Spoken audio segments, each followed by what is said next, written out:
Donald Trump, une année riche en images. Le 8 novembre marquera le premier anniversaire de la victoire de Donald Trump à l'élection présidentielle américaine. L'occasion de faire un premier bilan de ce début de mandat, mais aussi de revenir sur certains moments phares qui ont marqué visuellement les 12 derniers mois. Le HuffPost a fait une sélection de 15 GIFs du président américain qui ont marqué l'actualité. Et ça vaut le détour.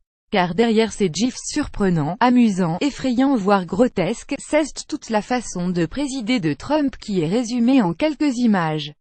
Trump 01 aigle pour Time Magazine le 8 décembre 2016, quelques semaines après la victoire de Donald Trump à la présidentielle, Time Magazine publie les photos d'un shooting effectué lors de la campagne. Le photographe américain Martin Scholler choisit de faire poser le richissime homme d'affaires aux côtés d'un pigarga à tête blanche proche de l'aigle, symbole et fierté de la culture américaine qui apparaît même sur le sceau officiel du président américain.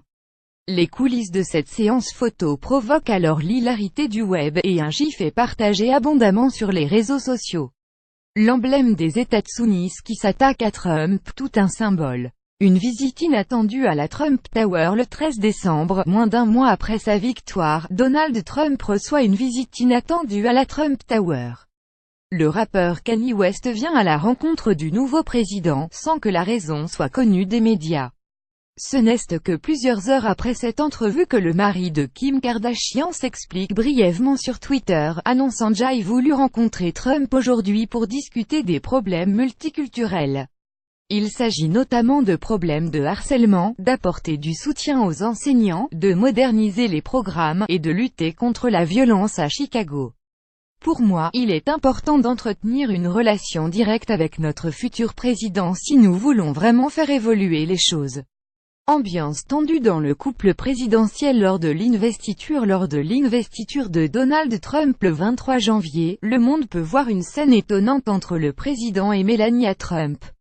Alors que Marie s'adresse à elle, la nouvelle première dame, jusque-là souriante, perd soudainement sourire et baisse la tête.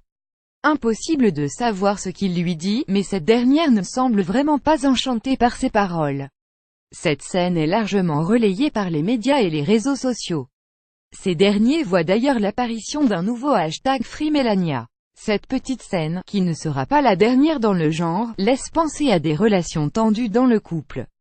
La très symbolique signature du retrait du traité de libre-échange transpacifique, comme il l'avait annoncé durant sa campagne et depuis l'élection à la présidence des États-Unis, Donald Trump prend dès lundi 23 janvier des décisions radicales, en rupture avec Barack Obama. Cela concerne aussi bien le commerce que l'emploi ou l'avortement. Après un premier week-end chaotique au cours duquel ses opposants font une démonstration de force dans la rue et porte-parole Sean Spicer est accusé de mensonge, le président républicain veut agir vite. C'est ce qu'il a fait en signant l'acte de retrait des États-Unis du traité de libre-échange transpacifique TPP, après avoir déjà détricoté l'Obamacare, autre priorité de la précédente administration. En présentant ainsi ostensiblement sa signature, le président met en avant sa volonté de prendre le contre-pied du mandat précédent. Ce gif, l'une des plus connues de Trump, a été également le plus détourné sur les réseaux sociaux. Shinzo Abe fait les frais de la poignée de main de Donald Trump, les poignées de main du président désormais redoutées par les personnalités politiques, américaines et étrangères, amenées à croiser chemin. Donald Trump a une façon bien particulière de serrer la main de ses interlocuteurs. Il tire à lui, empoigne, serre, secoue et ne lâche rien. Au début du mois de février, Shinzo Abe en a fait les frais. Visiblement, l'expérience n'a pas dû être des plus plaisantes. Il a également fait de même en mai avec Emmanuel Macron lors du sommet de l'OTAN à Bruxelles. Cette poigne d'enfer est désormais sa marque de fabrique. Quand le président se lâche le 23 mars, le président découvre deux énormes camions garés devant la Maison-Blanche, à la fin d'une réunion avec une vingtaine de camionneurs et chefs d'entreprise de transport. Avant de laisser ses invités partir, le milliardaire new-yorkais ne résiste pas à la tentation de monter dans l'une des semi-remorques. Une fois assis à la place du conducteur, l'excitation semble alors l'avoir soudainement submergé. Il s'amuse alors comme un petit fou aux manettes du véhicule peint en noir et décoré du drapeau américain. Coup de klaxon, bouche grande ouverte, poing qui tambourine sur le volant, grimace, tout y passe. Cet accès de folie infantile est largement détourné sur les réseaux sociaux et symbolise aussi le côté imprévisible et impulsif du président. Donald Trump et les oublis protocolaires. Melania veille au grain. Difficile de dissimuler certains gestes lorsque l'on est accent aigu par une armée de journalistes. Melania Trump doit rappeler à l'ordre président de Marie pendant l'hymne national le lundi 17 avril lors du coup d'envoi de la chasse aux œufs de Pâques de la Maison-Blanche. Alors qu'il entonne tout l'hymne, la main posée sur le cœur, la première dame donne un discret coup de coude à Marie qui, lui, a oublié de faire le geste symbolique. Ce moment a de suite été repéré. Nouveau rappel au protocole ou simple rejet d'eux-mêmes, le 22 mai, en visite officielle en Israël, alors que le couple marche en compagnie de Benjamin Netanyahou et de sa femme, Donald Trump tente de prendre la main de l'épouse. Cette dernière donne un coup sec pour lui signifier de laisser tomber. Elle réitère le même geste le lendemain à la descente de l'avion à Rome. Ces discrets rappels à l'ordre ont été repérés et ont créé de réelles interrogations sur les relations du couple. Cependant, il se peut simplement que la première dame prenne ici rôle à cœur et mette un point d'honneur à respecter le protocole à la lettre, elle qui a mis quelque temps à prendre ses marques à la Maison-Blanche. Quand Donald Trump rencontre le pape François, le président des États-Unis a le très grand honneur de rencontrer le pape François, le 24 mai dernier. Le souverain pontife et le chef d'État s'entretiennent à huis clos pendant 30 minutes dans la bibliothèque. La teneur de leur discussion ne filtre pas dans les médias, mais à la fin de l'entretien, le président américain glisse « Merci, merci, je n'oublierai pas ce que vous avez dit ». Une rencontre particulière pour le chef d'État qui n'a eu de cesse de se proclamer chrétien et fier de l'être. Cela juste après que le pape a critiqué projet de mur à la frontière mexicaine, le qualifiant de non-chrétien. Malgré les sourires de façade, les relations entre le pontife et le président semblent assez tendues. Une présence très remarquée lors du sommet de l'OTAN à Bruxelles. Le président américain a-t-il réellement bousculé le premier ministre du Monténégro lors du sommet de l'OTAN à Bruxelles le 25 mai? Dans ce gif, on peut voir Donald Trump écarté avec bras. Le premier ministre du Monténégro Duško Marković pour apparaître au premier plan devant les photographes, avant de remettre en place sa veste de costume. Avec ses poignées de main fulgurantes, cette envie d'être au premier plan est assez révélatrice de désir de s'imposer et marquer le terrain tant en politique qu'au niveau international. Une attitude que l'on retrouve bien dans l'escalade agressive de surenchère qu'il entretient avec la Corée du Nord.